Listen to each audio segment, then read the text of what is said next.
அனைவருக்கும் வணக்கம். மண் சட்டியில் வந்து கடுகு போட்டிருக்கேன். கடுகு நல்லா பொரிஞ்சிருச்சு. நல்லெண்ணெய் தாங்க விட்டேன், 2-3 ஸ்பூன் விட்டுருக்கேன். நாட்டுக்கோழி போட்டு வழங்கிட்டுருக்கு. இந்த நாட்டுக்கோழியில் முட்டை இருந்துச்சுங்க. இந்த கோழி வளர்த்திருந்தா கூட இந்த வாரம் பூரா முட்டை விட்டுருக்கோம். அந்த மாதிரி ஒரு கோழி கிடச்சிது கடையிலேயே எங்களுக்கு. சிக்கன் வந்து சூப்பராக இருக்குது. சாந்து ஆல்ரெடி அரைச்சி வச்சாச்சு, மிக்சியிலேயே அரைச்சாச்சுங்க.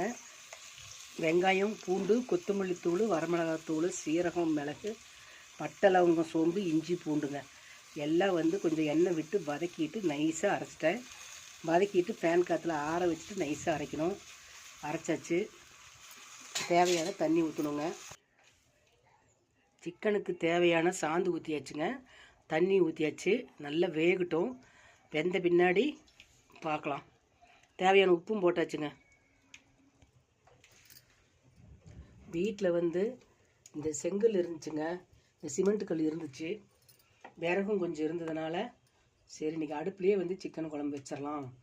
ரொம்ப நாளைக்கு பின்னாடி இந்த சிக்கன் குழம்பு வச்சிட்ருக்கோம், அடுப்பில் வைக்கலாம் அப்படின்னு சொல்லிட்டு அடுப்புலேயே வச்சாச்சுங்க. மண் சட்டியில் வச்சா குழம்பு வந்து சூப்பராக இருக்கும். விறகு அடுப்புலலாம் செஞ்சுறதா இருந்தால் விறகு வந்து நல்ல விறகாக இருக்கணும். ஸ்லோவாக அடுப்பு எரிக்கணுங்க. இல்லைன்னா குழம்பெல்லாம் சுண்டி போயிடும். சிக்கன் வந்து வேகாது. மட்டனை போட்டால் மட்டன் வேகாது.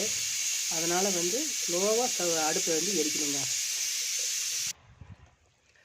சிக்கன் வந்து நல்லா வெந்துருச்சுங்க. ஒரு துண்டு சாப்பிட்டு பார்த்தாச்சு. சூப்பராக வந்துருச்சு. உப்பு காரமெல்லாம் சரியாக இருக்குது. இந்த வீடியோ இதோட முடிச்சிடுறேங்க. நீங்களும் வந்து விறகடுப்பில் வச்சு சமைச்சு சாப்பிடுங்க. மண் சட்டியில் செஞ்சு சாப்பிடுங்க. சரியான டேஸ்ட்டாக இருக்கும். தேங்க்யூ.